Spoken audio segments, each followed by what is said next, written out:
नमस्कार दोस्तों, मैं सूर्य प्रकाश नित्य एग्जाम पॉइंटर में आपका पुनः स्वागत है। दोस्तों, जो टॉपिक हम हिंदी में ख़त्म किए थे उस टॉपिक का टेस्ट सीरीज कंप्लीट हो गया मित्रों। आज एक नए टॉपिक के साथ हम आप सबके समक्ष रूबरू हो रहे हैं मित्रों, और आज से फिर हम कंटिन्यू हिंदी की श्रृंखला को आगे बढ़ाएंगे मित्रों। तो आज का जो नया टॉपिक है दोस्तों, पिछला लेक्चर जो मैं पढ़ा हूँ मित्रों, उसमें से एक मैं पढ़ाया था, थोड़ा पीछे का थोड़ा सा चर्चा कर लेते हैं ताकि आज का जो टॉपिक है वो और अच्छा से समझ में आता है। देखिए मित्रों, मैं बताया था रूप के आधार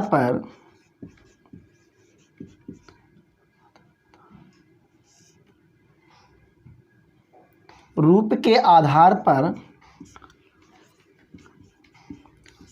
शब्द के भेद मित्रों, ये बताया था। ये कितने प्रकार के होते हैं? 2 प्रकार के होते हैं मित्रों। जो नंबर 1 है वो है विकारी,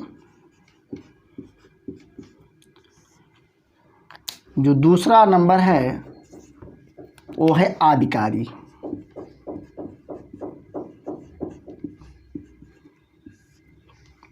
मित्रों, रूप के आधार पर शब्द के भेद 2 होते हैं। मैं पिछले लेक्चर में बता चुका हूँ। आज मुझे नया टॉपिक पढ़ाना है संज्ञा। तो संज्ञा पढ़ने के पहले जो पिछला चर्चा है, थोड़ा सा मैं 2 मिनट आपका टाइम लूँगा और उसको हम समझ लें, ताकि अच्छे से ये टॉपिक जो संज्ञा चलने वाली है हम सबको अच्छे से समझ में आ जाए। देखिए, तो रूप के आधार पर जो शब्द भेद है मित्रों वो 2 होते हैं। नंबर 1 विकारी और नंबर 2 अविकारी। मित्रों, जो विकारी है, विकारी शब्द किसे कहते हैं हम चर्चा कर चुके हैं, ठीक है। वह शब्द जो लिंग,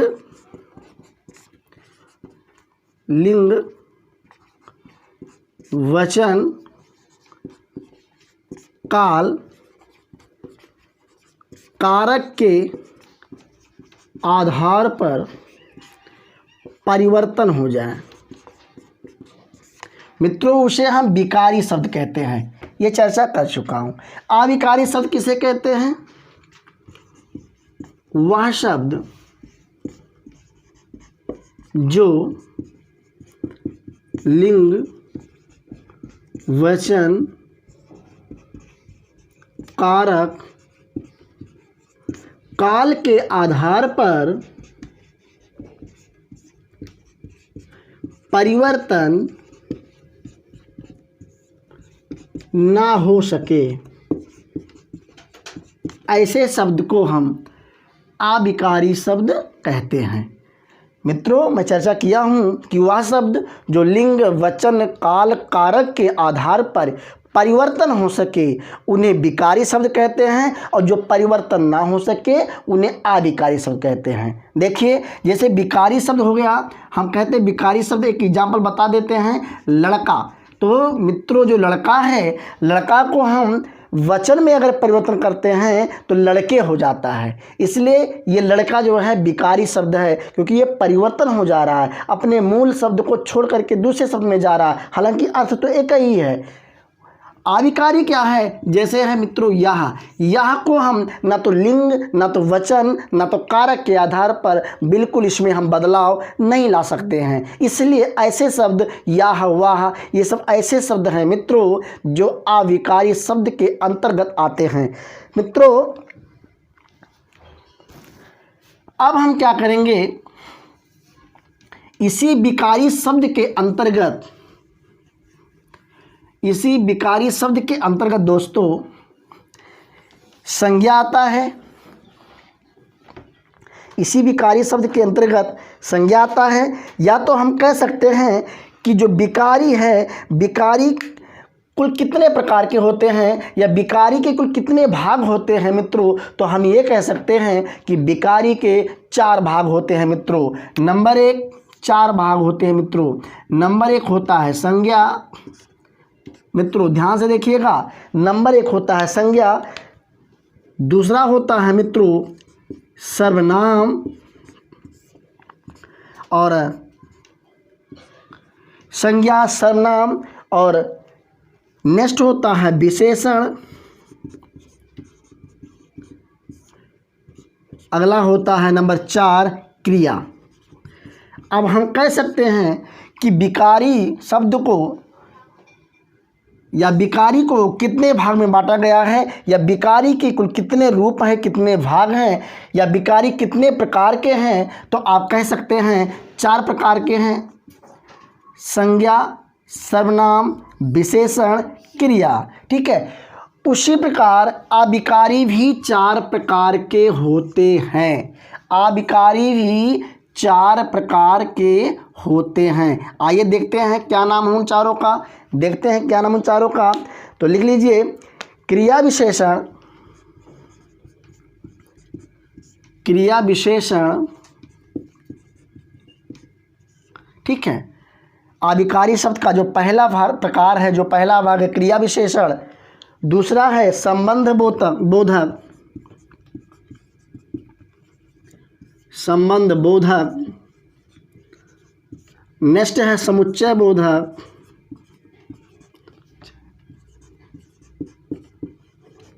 समुच्चय बोधक, नेक्स्ट है जो चौथा है विस्मयाधि बोधक, विस्मयाधि बोधक। एक बार पुनः हम देख लेते हैं। रूप के आधार पर शब्द के 2 भाग विकारी अविकारी समझ चुके हैं, इसका हम उदाहरण भी दे दिया हूँ। विकारी शब्द 4 प्रकार के होते हैं, या विकारी के कितने भाग होते हैं, 4 होते हैं। नंबर 1 हो गया आपका संज्ञा, 2 सर्वनाम, 3 विशेषण, 4 क्रिया। अविकारी भी 4 प्रकार के होते हैं, नंबर 1 क्रिया विशेषण, नंबर 2 संबंध बोधक, और नंबर 3 समुच्चय बोधक, नंबर 4 विस्मयाधि बोधक। ये मित्रों इतना हम इस टॉपिक के अंतर्गत पढ़ेंगे। ठीक है, जो 4 भाग या 4 प्रकार अविकारी के हैं और 4 प्रकार जो विकारी के हैं मित्रों, इसको हम इस टॉपिक के अंतर्गत पढ़ेंगे। अब विकारी शब्द को सबसे पहले लेते हैं। विकारी का परिभाषा आप समझ गए, विकारी का आप उदाहरण भी समझ गए, पिछले वीडियो भी बता चुका हूं मित्रों, ताकि इस वीडियो में कोई समस्या ना हो। चलिए अब देखिए, विकारी जो है, विकारी के अंतर्गत जो मित्रों है, विकारी का जो प्रकार है, उस प्रकार में जो पहला प्रकार है मित्रों विकारी का, वो है संज्ञा। तो आज की जो टॉपिक है मित्रों वो संज्ञा है, संज्ञा है मित्रों। जो आज का टॉपिक है वो संज्ञा है। ठीक है, संज्ञा से हम लोग पढ़ेंगे संज्ञा क्या है, संज्ञा किसे कहते हैं, संज्ञा के कुल कितने भाग हैं, ये हम लोग चर्चा करते हैं और देखते हैं क्या है संज्ञा। देखिए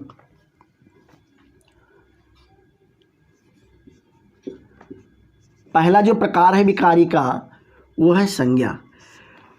मित्रों आमतौर पे तो जो परिभाषा लिखा गया है किताब में, बच्चे इसको रट लेते हैं। रटते कैसे हैं, किसी व्यक्ति, वस्तु, स्थान तथा भाव को हम संज्ञा कहते हैं, ऐसे बच्चे रट लेते हैं।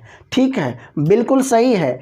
आज हम ऐसा कॉन्सेप्ट बताने जा रहा हूँ आपको, जो संज्ञा का परिभाषा बिल्कुल रटना नहीं है। अगर भाव, स्थान और वस्तु आया तो क्यों आया मित्रों। ठीक है, संज्ञा का अगर हम शाब्दिक अर्थ देख लेते हैं मित्रों, तो संज्ञा का मतलब होता है, संज्ञा का मतलब होता है हमारे आसपास के जितने भी वस्तु हैं, जितने भी स्थान हैं, जितने भी प्राणी हैं, ये सब का सब संज्ञा कहलाते हैं। ठीक है, ये सब का सब संज्ञा का अर्थात हम ये कह सकते हैं कि दुनिया का कोई भी चीज़ हो, कोई भी वस्तु हो, कोई भी प्राणी हो, कोई भी स्थान हो, कोई भी सूक्ष्म वस्तु हो, कोई भी विशालकाय वस्तु हो मित्रों, जितने भी वस्तु सामान प्राणी, ये सब हैं मित्रों, ये सब का सब संज्ञा के अंतर्गत आते हैं, संज्ञा कहलाते हैं। तो एक सरल तरीके से, एक आसान तरीके से छोटा सा परिभाषा आप सीख लिए कि दुनिया के सभी वस्तु, दुनिया के सभी प्राणी क्या है, संज्ञा है। आप कह सकते हो अब दुनिया के सभी वस्तुओं में, सभी प्राणी में, जैसे हम कह सकते हैं व्यक्ति, मन से समझ लीजिएगा, ठीक है। हम कह सकते हैं वस्तु, फिर हम कहते हैं स्थान, फिर हम क्या कहते हैं, भाव। व्यक्ति, वस्तु, स्थान, भाव। व्यक्ति, वस्तु, स्थान, भाव के नाम को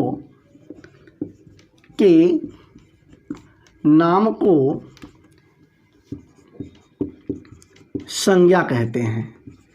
ये समझ लीजिएगा, संज्ञा कहते हैं। अब देखिए, जो व्यक्ति है, व्यक्ति के अंतर्गत ध्यान दीजिएगा, व्यक्ति। अब व्यक्ति के अंतर्गत क्या क्या आता है, ठीक है। जैसे हम कह सकते हैं राम, मोहन, सोहन, मुस्कान, ठीक है। ये सब क्या है, ये व्यक्ति के अंतर्गत हैं, ठीक है। राम क्या है, व्यक्ति है। मोहन क्या है, व्यक्ति है। सोहन क्या है, व्यक्ति है। मुस्कान क्या है, व्यक्ति है, ठीक है। दूसरा जो पॉइंट है स्थान, ठीक है, ठीक है। क्या है, हाँ, स्थान या वस्तु। पहले वस्तु ही लिख लेते हैं, वस्तु है मित्रों, ठीक है। देखिए अब वस्तु में क्या क्या आता है, वस्तु में क्या क्या आता है या हम देख लेते हैं। जैसे कह सकते हैं ये जो मार्कर है, जो मार्कर मैं लिख रहा हूँ ना, ये भी वस्तु है। जो चश्मा मैं लगाया हूँ ना, ये भी वस्तु है। वाइट बोर्ड क्या है, ये भी वस्तु है, ठीक है। आम क्या है, वो भी वस्तु है। तो लिख लेते हैं पेंसिल, पेन, कुछ भी लिख लो आप, ऐसे लिख लो पेन, ठीक है। फिर लिख लो पुस्तक, ठीक है। फिर लिख लो आप, ठीक है। फिर लिख लो चश्मा, ये सब क्या है, ये वस्तु है मित्रों, ठीक है। नेक्स्ट आता है स्थान। अभी देखिएगा, बहुत अच्छा से समझ में आ जाएगा आपको। आप परिभाषा ही समझ रहे हो पहले। जब परिभाषा आप अच्छे से समझ लोगे तो ऑटोमेटिक जितने भी संज्ञा हैं वो समझ में आ जाएगा। परीक्षा में कोई भी प्रश्न बिल्कुल नहीं फंसेगा। चलिए स्थान में कह सकते हैं, जैसे हम कह सकते हैं रानोपाली, ठीक है। हम कह सकते हैं गुजरात, कह सकते हैं मुंबई, ठीक है। कैसलेस कुंज, ये क्या है, स्थान है मित्रों। रानोपाली, गुजरात, मुंबई, कैसलेस कुंज, अयोध्या, ये सब क्या है, ये स्थान है। फिर हम आते हैं भाव। अब देखिए भाववाचक संज्ञा लिखा गया है किसी व्यक्ति, वस्तु, स्थान, भाव के नाम को संज्ञा कहते हैं। तो व्यक्ति क्लियर हो गया, देखिए राम, मोहन, सोहन, मुस्कान आदि। स्थान क्लियर हुआ ना, वस्तु क्लियर हुआ, पेन, पुस्तक, चश्मा आदि। स्थान होगा क्लियर, रानोपाली, गुजरात, मुंबई, कैसलेस कुंज, अयोध्या, ठीक है, चाइना, ये सब क्या है, स्थान है। अब थोड़ा सा यहाँ पर जो कठिनाई होती है उसको हम समझ लेते हैं, भाववाचक संज्ञा क्या है। भाववाचक संज्ञा किसे कहते हैं मित्रों, यहाँ पर हम एग्जाम्पल पहले दे रहा हूँ, पहले उदाहरण दे रहा हूँ, ऑटोमेटिक समझ में आ जाएगा। देखिए जैसे जो भाववाचक संज्ञा है, ठीक है, उसमें हम ये कह सकते हैं भाववाचक संज्ञा अदृश्य होता है। इतना आपको समझिएगा, जो भाववाचक संज्ञा होता है मित्रों वो अदृश्य होता है, वो बिल्कुल दिखाई नहीं देता है, ठीक है। भाववाचक संज्ञा ना तो दिखाई देता है और ना तो उसका कोई आकार होता है, ना लंबाई ना चौड़ाई होती है, किसका, भाववाचक संज्ञा का, ठीक है। अब यहाँ पर थोड़ा सा देख लीजिए, जो वस्तु है, वस्तु का एक आकार है। देखिए एक वस्तु है ना, इसका एक आकार है, इसका एक आकार है। ये मार्कर इतना लंबा है, इतना मोटा है, ठीक है। चश्मा है, ये वस्तु है, इसका भी लंबाई, मोटाई, चौड़ाई, इसका भी एक आकार है, ठीक है। व्यक्ति का भी एक आकार होता है, ठीक है, उसकी आंखें कैसी है, उसकी नाक कैसा, उसका मुंह कैसा है, ये सभी संज्ञा का आकार होता है, ठीक है। लेकिन जो भाववाचक होता है ये वास्तविक होता, ये अवास्तविक होता है, ये बिल्कुल दिखाई नहीं देता है, ठीक है, इसको महसूस किया जा सकता है। एक पॉइंट समझो, केवल एक पॉइंट समझ लो, भाववाचक संज्ञा पूरा का पूरा क्लियर हो जाएगा। भाववाचक संज्ञा हम देख नहीं सकते हैं, हम इसको नाप तोल नहीं सकते हैं, लेकिन इसको महसूस कर सकते हैं। जैसे चिंता भाववाचक संज्ञा है, ठीक है। चिंता क्या है? भाववाचक संज्ञा। जैसे आप खूब चिंता करिए, उसको हम नाप नहीं सकते हैं, उसको हम चक नहीं कर सकते हैं कि कितनी बड़ी चिंता है। क्यों कहते हो बड़ी चिंता है? अरे कितनी बड़ी चिंता है, कोई उसका नाप तोल बिल्कुल नहीं है, ठीक है। जैसे कहते हो दया, ठीक है, कोई वृद्धा जा रहा है, आप खूब दया करते हो, तो आप नाप सकते हो कि अपने दया को दिखा सकते हो कि इतनी दया मेरी है, ठीक है। प्रेम, जब किसी से खूब ज़्यादा प्रेम हो जाता, लगा हो जाता है ना, तो जाहिर नहीं कर सकते हो, क्योंकि इतने कह सकते हो मुझे आपसे बहुत प्रेम है। मम्मी पापा खूब प्यार करते बच्चों से, करते ना, लेकिन क्या माँ बाप जाहिर करते हैं? क्या पता चल जाता कैसे? हाँ, पता तो चलता है, प्यार करते हैं, लेकिन क्या उसको दिखा सकते कि मैं इतना प्यार करता हूँ? नहीं। तो ऐसे जो शब्द होते हैं मित्रों, ऐसे जो शब्द होते हैं उनको हम भाववाचक संज्ञा कहते हैं, ठीक है। ऐसे शब्द जिसको ना तो हम तौल सकते हैं, ना तो नाप सकते हैं, ठीक है, और ना तो देख सकते हैं, केवल महसूस कर सकते हैं, ऐसे शब्द को हम भाववाचक संज्ञा कहते हैं, ठीक है। क्लियर हो गया? और बाकी ये सब तो क्लियर ही हो गया होगा। व्यक्तिवाचक संज्ञा, किसी व्यक्ति का नाम, जैसे मुस्कान आपका नाम है, तो क्या यहाँ पर आप रह रही हो किसी मुस्कान नाम है? मुस्कान केवल अकेली है, यहाँ पर मुस्कान केवल अकेली है, तो व्यक्तिवाचक संज्ञा है, ठीक है। दिक्कत क्या है? राम, सोहन, मोहन, ये सब व्यक्तिवाचक है, ठीक है। जो वस्तु है, पेन, इसका भी आकार है, इसका भी लंबाई मोटाई है, पुस्तक का भी है। हर एक पुस्तक का अपनी अपनी चौड़ाई मोटाई होती है, ठीक है। भाववाचक का ऐसा कुछ नहीं है। चलिए आगे देखिए, इतना क्लियर हुआ। अब ये बताइए आप लोग, क्या बता सकते हो कि संज्ञा के कितने प्रकार होते हैं? संज्ञा के कितने प्रकार होते हैं? अगर संज्ञा का परिभाषा पूछा जाए तो आप क्या बताओगे? आप बताओ किसी व्यक्ति, वस्तु, स्थान तथा भाव के नाम को संज्ञा कहते हैं। किसी व्यक्ति, वस्तु, स्थान तथा भाव के नाम को संज्ञा कहते हैं। वस्तु क्या होता है दिखा दिया ना, व्यक्ति क्या होता है दिखा दिया ना, और स्थान क्या होता है दिखा दिया ना, और भाव भी दिखा दिया, ठीक है। जैसे आप मेरे से खूब प्रेम कर रहे हो, लेकिन बिल्कुल दिखा नहीं सकते हो, भाववाचक है।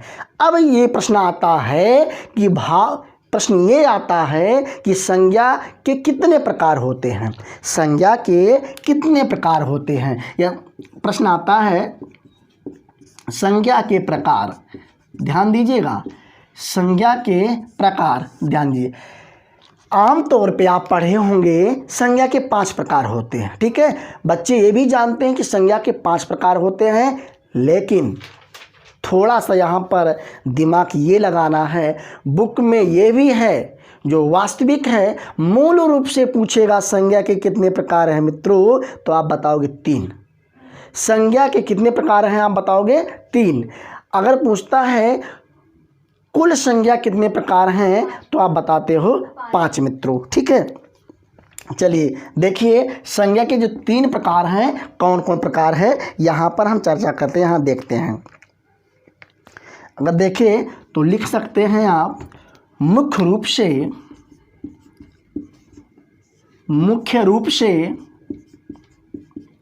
संज्ञा के 3 प्रकार हैं। मुख्य रूप से संज्ञा के कितने प्रकार हैं? 3। देखते हैं कौन कौन। मुख्य रूप से संज्ञा कितने प्रकार हैं? 3 देखते हैं। नंबर 1 व्यक्तिवाचक संज्ञा, नंबर 1 व्यक्तिवाचक संज्ञा, व्यक्तिवाचक संज्ञा, ठीक है। जो नंबर 2 है, ध्यान दीजिएगा, जो नंबर 2 है, दूसरा है जातिवाचक संज्ञा,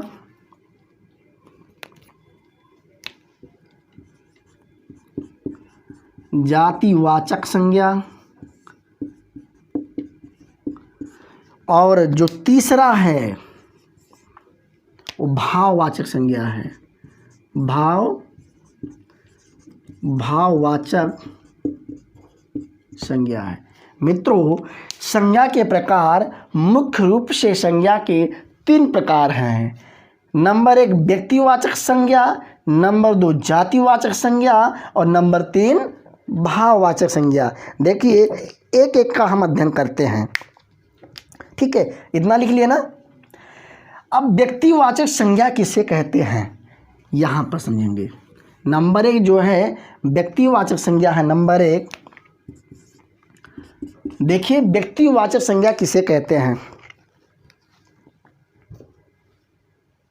देखिए अभी तक जो आप पढ़े, जो पहले मैं समझा रहा था, ये व्यक्तिवाचक संज्ञा राम क्या है, व्यक्तिवाचक संज्ञा। स्थान क्या है, स्थान भी व्यक्तिवाचक संज्ञा है। जैसे कैशलेस कुंज, तो आप बताओ आस पड़ोस की कितने ऐसे जगह हैं कि जिस सभी जगह का नाम है कैशलेस कुंज, एक ही तो है। तो कोई भी जब अकेला है ना, कोई भी जब अकेला है तो व्यक्तिवाचक संज्ञा है।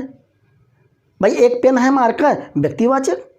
एसपी व्यक्तिवाचक, मुस्कान व्यक्तिवाचक, एक जगह अयोध्या व्यक्तिवाचक। नहीं समझ रहे हैं? समझ गए ना? हाँ, व्यक्तिवाचक संज्ञा बिल्कुल। देखिए लिख लेंगे आप, परिभाषा अगर लिखना चाहें तो लिख लेंगे। जो किसी व्यक्ति स्थान, जो किसी व्यक्ति स्थान, जो किसी व्यक्ति स्थान या वस्तु का बोध कराती हो, या वस्तु का बोध कराती हो, बोध कराती हो, ठीक है, व्यक्तिवाचक संज्ञा कहलाती है, या व्यक्तिवाचक संज्ञा कहलाता है। व्यक्तिवाचक संज्ञा कहलाता है। ध्यान दीजिए, यहाँ पर थोड़ा ध्यान ये देना है कि जो संज्ञा के प्रकार में पहला प्रकार पढ़ रहा हूँ, व्यक्तिवाचक संज्ञा, लिखा गया है जो किसी व्यक्ति, स्थान या वस्तु का बोध कराए, वो सब का सब क्या है, व्यक्ति। फिर से एक बात देखिए, किसी व्यक्ति का नाम अकेले तो हो सकता है व्यक्तिवाचक, किसी स्थान का नाम अयोध्या अकेले तो है व्यक्तिवाचक संज्ञा, किसी वस्तु का नाम अरे एक मार्कर, ठीक है, ये क्या है, वस्तुवाचक संज्ञा, व्यक्तिवाचक संज्ञा। आगे देखें, अब जैसे लिख लेंगे आप, जैसे हम आप ही का नाम लिख देते हैं मुस्कान, ठीक है, फिर हम लिख देते हैं गंगा। अब ये बताओ, एक ही तो गंगा है, गंगा नदी कितनी है, एक ही है। अब हम लिख देंगे सरयू, लिख देते हैं सरयू।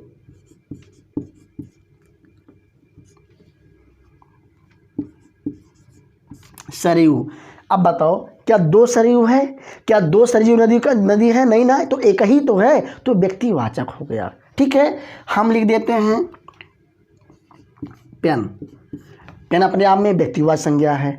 हम लिख देंगे पुस्तक,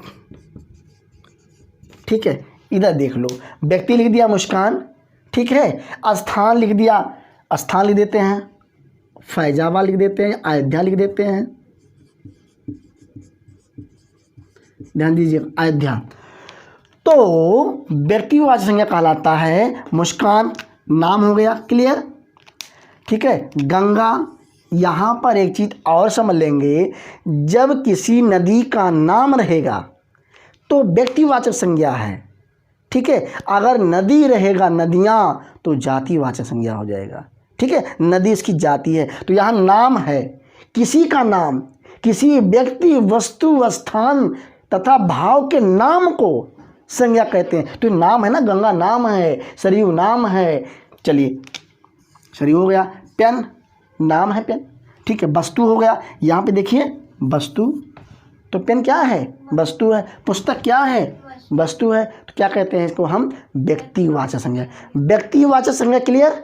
चलिए अब देखेंगे जो दूसरा है, अगर हम कहें मुस्कान, अगर हम कहें गंगा कौन सी संज्ञा है, कौन सी संज्ञा गंगा बताइए, व्यक्तिवाचक। अगर हम कहें नदी, जातिवाचक।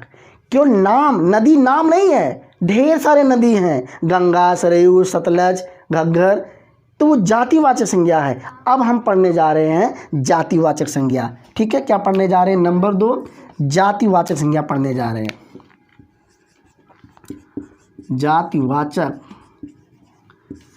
जातिवाचक संज्ञा। देखिए जातिवाचक संज्ञा किसे कहते हैं? देखो, जो संज्ञा, ठीक है, किसी जाति का बोध कराती हो, बोध का मतलब पहचान, वह संज्ञा, ठीक है, जो किसी जाति का पहचान कराती हो, बोध कराती हो, ठीक है, उसे हम जातिवाचक संज्ञा कहते हैं। ठीक है, लिख लीजिए आप, अगर आपको लिखना है ले लेंगे। वह संज्ञा जो किसी जाति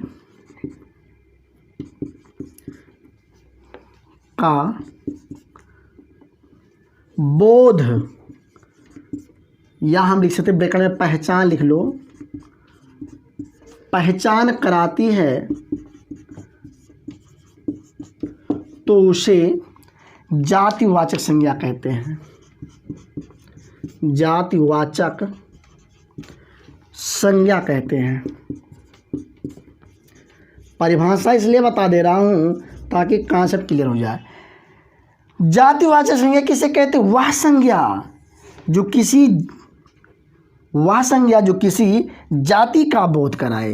किसका बोध कराए? जाति का पहचान कराए। जैसे नदी क्या है? जातिवाचक।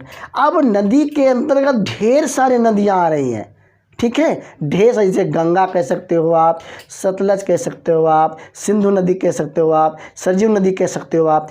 ये सब क्या, अगर नाम आ जाएगा नदी का तो व्यक्तिवाचक, अगर केवल नदी आ जाएगा तो जातिवाचक। Good, very good. जैसे देखिए, जैसे लिखिए आप, जैसे नदी क्या है? जातिवाचक। बहुत अच्छा, नदी क्या है? जातिवाचक। फिर आप लिख लेंगे नदी के बाद पर्वत, उसके बाद पर्वत के बाद लिख लेंगे आप नेक्स्ट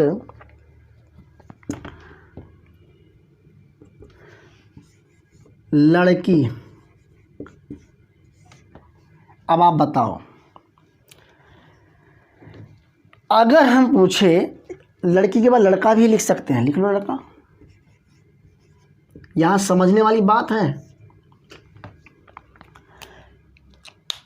लड़कियां की एक जाति होती है, लड़कियां या लड़की जातिवाचक संज्ञा है, लड़के जातिवाचक संज्ञा है। लड़कों के अंतर्गत तमाम नाम के जो लड़के आते हैं, जैसे यशपी हो गया, ठीक है, सूर्यभान हो गया, ठीक है, रस्तोगी हो गया, ठीक है। अगर रस्तोगी नाम आएगा तो वो व्यक्तिवाचक संज्ञा रहेगा, अकेला एक रस्तोगी, ठीक है। लेकिन अगर लड़के आ गया, लड़का आ गया तो लड़का जातिवाचक। लड़की, ढेर सारी लड़कियां हैं ना, तो लड़की क्या है? जातिवाचक। अगर एक लड़की का नाम लेते हैं हम प्रिया, गुड, क्या है? व्यक्तिवाचक है। बहुत अच्छा, तो ये जातिवाचक संज्ञा हो गया। संज्ञा के प्रकार, संज्ञा मुख्य रूप से 3 प्रकार के होते हैं। नंबर 1 हो गया व्यक्तिवाचक संज्ञा, नंबर 2 हो गया जातिवाचक संज्ञा। अभी हम फिर से क्लियर करवाएंगे, बिल्कुल परेशान मत होइएगा। अब जो आप पिछले कक्षा में पढ़े आए हो कि जो संज्ञा है, संज्ञा के प्रकार हैं, संज्ञा के प्रकार 5 होते हैं, लेकिन मैं बताया मुख्य रूप से कितने होते हैं? 3। अब 5 कैसे होते हैं, आइए यहाँ हम समझ लेते हैं। जो जातिवाचक संज्ञा है, जातिवाचक संज्ञा के 2 प्रकार होते हैं, ठीक है। तो 3 2 5 हो जाएगा ना। जातिवाचक संज्ञा के हाँ अभी पढ़ा रहा हूँ, अभी आप बिल्कुल पेशेंस रखिए, बिल्कुल पढ़ा रहा हूँ। देखिए जो जातिवाचक संज्ञा है, जातिवाचक संज्ञा है, जातिवाचक संज्ञा दो प्रकार के होते हैं। ठीक, कितने प्रकार के होते हैं? दो। नंबर एक होता है द्रव्यवाचक संज्ञा। समझ में आ रहा ना? पढ़िए आप ना, हाँ लिख लीजिए। नंबर एक द्रव्यवाचक संज्ञा, द्रव्यवाचक, ठीक है। और नंबर दो क्या पढ़ेंगे आप? नंबर दो आप पढ़ लेंगे समूहवाचक संज्ञा।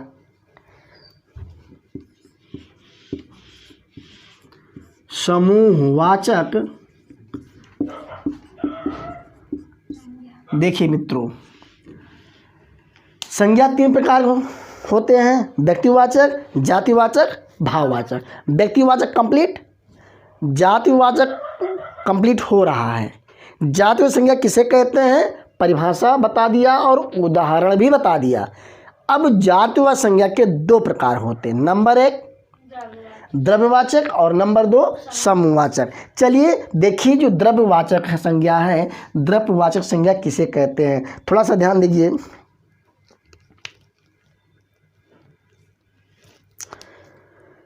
जो द्रव्यवाचक संज्ञा होता है, द्रव्यवाचक संज्ञा ऐसे संज्ञा होते हैं जिनमें पदार्थों का बोध हो। किसका बोध हो? पदार्थों का बोध हो। आप बहुत ज़्यादा परिभाषा को लंबा मत बनाइए, शॉर्टकट में समझिए और आत्मसात करिए। आत्मसात का मतलब समझिए, ठीक है। चलिए, तो द्रव्यवाचक संज्ञा वह संज्ञा होता है जिसमें पदार्थों का बोध होता है। पदार्थ समझ रहे ना? जिसमें पदार्थों का बोध होता है। जैसे देख लीजिए, अब इसको मैं लिख नहीं रहा हूँ या लिख देता हूँ, आप नहीं लिखे होंगे, ऐसे लीजिए शॉर्टकट में, इसमें पदार्थों का बोध होता है, ठीक है। परिभाषा को छोटा लिखा जाए कोई दिक्कत तो नहीं ना। इसमें पदार्थों का बोध होता है। किसका बोध होता है? पदार्थों का बोध होता है।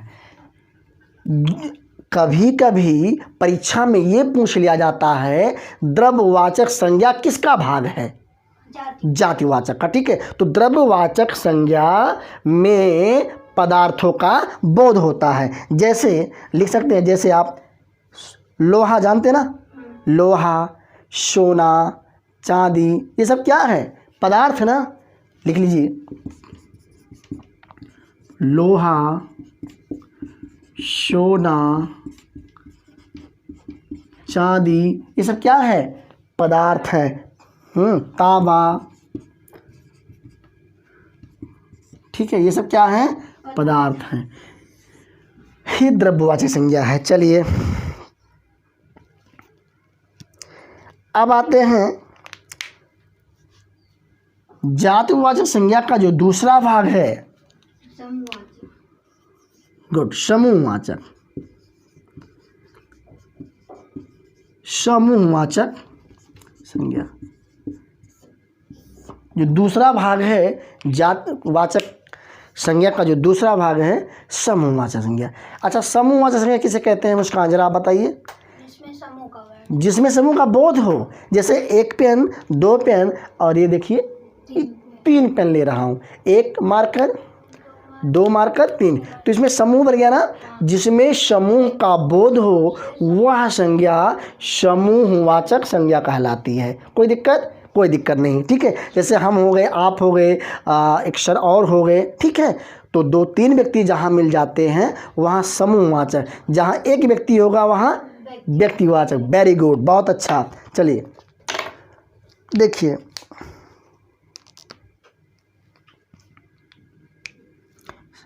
शॉर्टकट में लिख रहा हूँ छोटे में। इसमें समूह का बोध होता है। कोई दिक्कत तो नहीं ना? छोटे छोटे परिभाषा बता रहे हैं, हाँ। इसमें समूह का बोध होता है। द्रव्यवाचक संज्ञा में पदार्थों का बोध होता है, समूहवाचक संज्ञा में समूह का बोध होता है। जैसे एग्जाम्पल, यहाँ लिखते हैं एग्जाम्पल, नीचे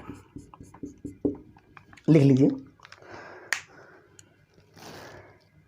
वर्ग जानते हो? वर्ग, हाँ।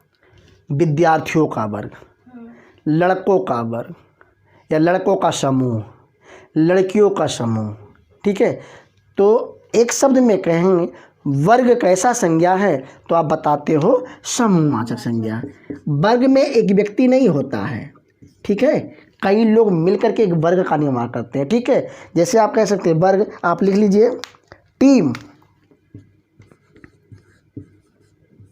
अब बताइए टीम में 11 जो प्लेयर होते हैं, ठीक है, 11 जो प्लेयर होते, खिलाड़ी होते क्रिकेट में, वो मिल करके 11 मिल करके एक टीम बनाते हैं, ठीक है, क्रिकेट का एक टीम बनाते हैं। तो टीम में कितने मेंबर होते हैं? 11, मतलब 11 व्यक्ति होते हैं, समूह होता है। तो टीम किसके अंतर्गत आता है? समूहवाचक संज्ञा के अंतर्गत आता है। नेक्स्ट आप देख लेंगे जो अगला एग्जाम्पल है समिति। समिति, समितियाँ, समिति लिख सकते हैं आप, समिति, ठीक है। समिति, समिति में कई व्यक्ति मिलते हैं, कई लोग मिलकर के एक समिति का निर्माण करते हैं। एक समिति में कई लोग होते हैं, समिति का अध्यक्ष होता है, समिति का उपाध्यक्ष होता है, समिति के सदस्य होते हैं। तो कई व्यक्ति मिलकर के एक समिति का निर्माण करते हैं, ठीक है। तो समिति भी कैसी संज्ञा है? समूहवाचक संज्ञा है। फिर आप ले लेंगे परिवार, बहुत अच्छा, बहुत सरल परिभाषा, परिवार। अब बताइए एक परिवार में कई मेंबर होते हैं ना, तो परिवार कैसा संज्ञा है?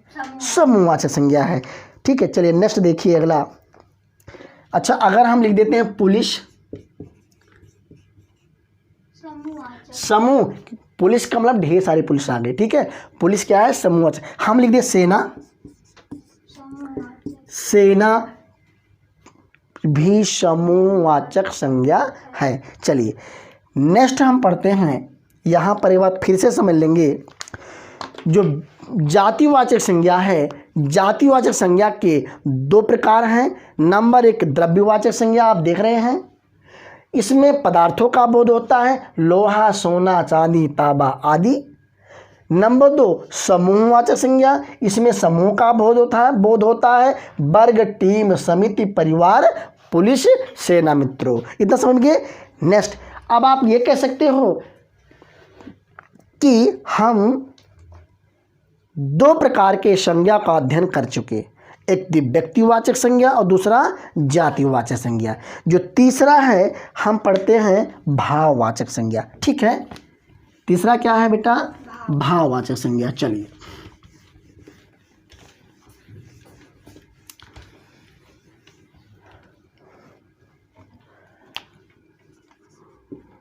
भाववाचक,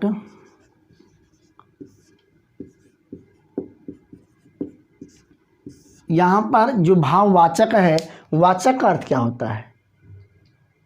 जो वो बोध कर रहा है किसी चीज हाँ, का। वाचक का मतलब होता है बताना, वो बता रहा है, ठीक है। चलिए अब शुरुआत में, वीडियो की शुरुआत में हम इसका परिभाषा बता चुके हैं कि भाववाचक संज्ञा किसे कहते हैं, ठीक है, बता चुके। लेकिन यहाँ पर भी थोड़ा देख लेंगे। किसी व्यक्ति, वस्तु, स्थान का अगर बोध कराए, किसी व्यक्ति, वस्तु, स्थान के भाव का बोध कराए, तो हमेशा हमेशा हमेशा भाववाचक संज्ञा होता है। फिर से समझ लीजिए, किसी व्यक्ति, वस्तु, स्थान का भाव, किसी व्यक्ति, वस्तु, स्थान के भाव का बोध कराता है, भाववाचक संज्ञा, ठीक है। चलिए मैं लिख देता हूँ, किसी व्यक्ति, वस्तु, स्थान, किसी व्यक्ति, वस्तु, स्थान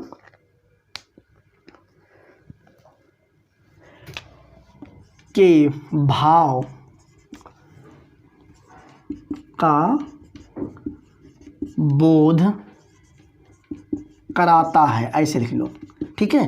भाववाचक संज्ञा किसका बोध कराता है? व्यक्ति, वस्तु, स्थान के भाव का बोध कराता है। और भाव का मतलब इतना जान लो, महसूस करना, भाव का ना कोई रंग है, ना कोई रूप है, ना छोटा है, ना बड़ा है, ना गोरा है, ना काला है, ना कोई आकृति है, ना तो कुछ है। केवल भाव को हम महसूस कर सकते हैं। देखो बेटा, क्या हम अमेरिका यहाँ देखे हैं? नहीं देखे ना। तो हम कह सकते हैं कि हाँ, लेकिन उसका एक नाप है। उसका नाप है कि जो अमेरिका है, यहाँ अमेरिका का क्षेत्रफल इतना है, ठीक है। तो अगर उसको हम नाप सकते हैं, उसको हम देख सकते हैं, तो भाववाचक संज्ञा बिल्कुल नहीं होगा। किसी क्या होगा? नहीं, व्यक्तिवाचक होगा। क्या होगा? व्यक्तिवाचक। अब यहाँ पर देखते हैं, जैसे हमने एग्जाम्पल के तरीके से एग्जाम्पल उदाहरण पर देख लेते हैं। हम कहते हैं हम आपको बहुत टेंशन दिए हैं, ठीक है, और आप बहुत ज़्यादा डिस्टर्ब हो। तो कितना डिस्टर्ब हो बता नहीं सकते हो, भाववाचक संज्ञा, ठीक है। कैसा है? भाववाचक संज्ञा। तो आप लिख सकते हैं, या आपका पेन खो गया है, बहुत ज़्यादा चिंता में डूब गई हो। चिंता को हम जान नहीं सकते, कितनी बड़ी चिंता है, कितनी छोटी है, ना तो नाप सकता हूँ, ना तो तौल सकता हूँ। तो चिंता क्या है? लिख लो, चिंता। आप लिख लीजिए दया, चिंता, दया। आप ये लिख लीजिए दुख भी भाववाचक संज्ञा है। अब बताओ, क्या दुख को आप तौल सकती हो? दुख को तौल सकते हो? नहीं। जैसे आप कह सकते हो, और हाँ, अपनत्व भी भाववाचक संज्ञा है। अपनत्व। अब कहोगे ये अपनत्व क्या है सर? जैसे आप मुझे अपना टीचर मानती हो कि सर मुझे बहुत अच्छा पढ़ाते हैं, तो ये अपनत्व की भावना है कि सर मेरे सर बहुत ही अच्छे हैं। तो अपनत्व। लेकिन आप मुझे कितना मानती हो दिखा सकती हो? आप मुझे अपना कितना अच्छा टीचर मानती हो दिखा सकती हो? नहीं। तो ये भी भाववाचक संज्ञा है। एग्जाम्पल में लिख लेंगे अपनत्व।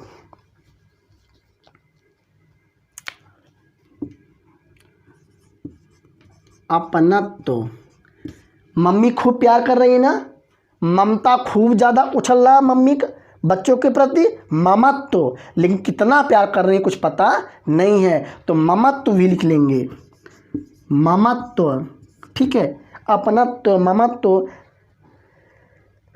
चलिए, उसके बाद सिंचाई, ये भी भाववाचक संज्ञा के अंतर्गत आता है। ये हो गया भाववाचक संज्ञा का एग्जाम्पल। चलिए मित्रों, अब ये देखते हैं, जो आज हम संज्ञा टॉपिक स्टार्ट किए। संज्ञा क्या है? संज्ञा का मतलब नाम होता है। यहाँ सर्वनाम नहीं बताया जा रहा, संज्ञा के बाद सर्वनाम बताया जाएगा। संज्ञा का मतलब नाम, सर्वनाम का मतलब सबका नाम, ठीक है। तो संज्ञा का मतलब नाम, सर्वनाम का मतलब सबका नाम। तो संज्ञा का मतलब नाम, मतलब दुनिया में कोई भी वस्तु, कोई भी प्राणी, कोई भी जीव, कोई भी स्थान, ये सब क्या है? संज्ञा। मैं परिभाषा बता दिया। और संज्ञा के मूल रूप से कितने प्रकार हैं? तो 3। नंबर 1 व्यक्तिवाचक संज्ञा, किसी व्यक्ति, वस्तु, स्थान के भाव को क्या कहते हैं? व्यक्तिवाचक संज्ञा कहते हैं, ठीक है। अब व्यक्तिवाचक संज्ञा मतलब पर्सनली केवल एक नाम रहेगा, चाहे किसी वस्तु का नाम हो, चाहे किसी प्राणी का नाम हो। मतलब वस्तु में जो व्यक्तिवाचक संज्ञा है वो निर्जीव भी हों और सजीव भी है। जो सजीव हैं, हम और आप आ रहे हैं, हाथी आ रही, भैंस आ रहे हैं, ठीक है, बिल्ली आ रही है, जितने भी सजीव प्राणी हैं वो सब व्यक्तिवाचक संज्ञा के अंतर्गत आते हैं। जितने भी निर्जीव प्राणी हैं, वो भी व्यक्तिवाचक। प्राणी नहीं कह सकते, वस्तु कह सकते हो। जितने भी निर्जीव वस्तु हैं, चाहे वो बुक हो, पेन हो, ठीक है, ये फ़ोन हो, व्हाइट बोर्ड हो, ये भी व्यक्तिवाचक संज्ञा के अंतर्गत आते हैं। हम इतना भी पढ़ चुके हैं। व्यक्तिवाचक संज्ञा के बाद हम संज्ञा के दूसरा प्रकार पढ़े हैं, जातिवाचक संज्ञा। मैं इसमें ये बताया कि इसमें जाति का बोध होता है, ठीक है। जैसे लड़कियां, लड़के, नदी, पर्वत। अब नदी जातिवाचक संज्ञा, ना कि व्यक्तिवाचक। क्योंकि व्यक्तिवाचक केवल एक नाम है, बट नदी नाम नहीं है। ये जाति का बोध कराता है। नदी के अंतर्गत ढेर सारी नदियाँ आती है, जैसे मैं बताया, गंगा हो गया, सतलज हो गया, रावी हो गया, ब्यास हो गया, ठीक है, कावेरी हो गई, सरजू हो गया, घग्गर हो गया। तो ये जब नाम लूँगा, घग्गर नदी कौन सी संज्ञा, आप बताओगे व्यक्तिवाचक, लेकिन नदी जाति जातिवाचक। Very good. अब जातिवाचक संज्ञा के अंतर्गत हम दो प्रकार पढ़े हैं। जातिवाचक संज्ञा दो हैं, द्रव्यवाचक और समूहवाचक। द्रव्यवाचक संज्ञा के अंतर्गत द्रव्य का या पदार्थों का बोध होता है, जैसे मैंने बता दिया, सोना, चांदी, तांबा आदि। उसके बाद समूहवाचक संज्ञा। समूहवाचक संज्ञा के अंतर्गत समूह का बोध होता है, टीम, ठीक है। जैसे कबड्डी टीम होता है ना, तो कई लोग होते हैं। क्रिकेट टीम होता है ना, एक टीम में कई मेंबर होते हैं, ठीक है। जैसे विद्यार्थी, आप विद्यार्थी भी लिख सकते हो। इस कमरे में 5 विद्यार्थी बैठे हैं, 50 विद्यार्थी बैठे हैं, तो विद्यार्थी किसे कहते हैं? बच्चों के समूह। जो विद्या अर्जन करने वाला एक ही व्यक्ति है, उसके समूह को हम क्या कहते हैं? विद्यार्थी कहते हैं। तो विद्यार्थी भी किस संज्ञा के अंतर्गत आता है? समूहवाचक संज्ञा के अंतर्गत आता है। दिक्कत क्या है? जैसे अंगूर का गुच्छा, उसमें एक ही अंगूर है। अगर एक अंगूर होगा तो कौन सी संज्ञा? व्यक्तिवाचक। ढेर सारे अंगूर हैं, समूहवाचक। वेरी गुड, बहुत अच्छा। मुझे बहुत विश्वास है, मुझे पूरा का पूरा बिलीव है कि आप बहुत अच्छे से समझ रहे हैं और आगे इसे समझते रहेंगे। नेक्स्ट, अगला जो संज्ञा मैं आपको बताया हूँ, भाववाचक संज्ञा। भाववाचक संज्ञा कुछ नहीं याद करना है, और मैं तो ये कहता हूँ किसी भी संज्ञा में बताओ, कोई दिक्कत हो नहीं हुआ होगा। भाववाचक संज्ञा ऐसा संज्ञा है, ना तो कोई दिशा है, ना तो कोई दशा है, ना तो आकृति है, ना तो लंबाई, ना तो चौड़ाई, ना तो मोटाई, कुछ नहीं है। केवल केवल केवल इसको हम महसूस कर सकते हैं। मैं कितना प्यार करता हूँ आपसे, ये तो मैं ही महसूस कर सकता हूँ। मैं कितना दया कर रहा हूँ आप पे, ये मैं ही महसूस कर सकता हूँ। आज मेरे बच्चे होमवर्क नहीं कंप्लीट किए हैं और मुझे गुस्सा आई, मैं उनको मार दिया हूँ, फिर मैं दया कर रहा हूँ बच्चों के प्रति। कितना दया है मेरे अंदर, ये तो मैं ही महसूस करता हूँ। ये कैसी संज्ञा है? भाववाचक संज्ञा। तो मित्रों, दोस्तों, भाइयों, बहनों, आप इतना बिल्कुल समझ चुके होंगे कि संज्ञा क्या है, संज्ञा किसे कहते हैं, संज्ञा के कुल कितने प्रकार हैं, मूल रूप से संज्ञा के कितने प्रकार हैं, और एक एक करके उदाहरण भी शालीनता सरलता से बहुत आसानी से अच्छे से मैं आपके सामने प्रस्तुत किया। हम और आप मिलकर के यहाँ पर अध्ययन किए, चर्चा की मित्रों। ठीक है, आज की क्लास इतना ही। कल की क्लास में हम लोग दूसरी टॉपिक विकारी शब्द का सर्वनाम लेकर आएंगे और चर्चा करेंगे। ओके, धन्यवाद।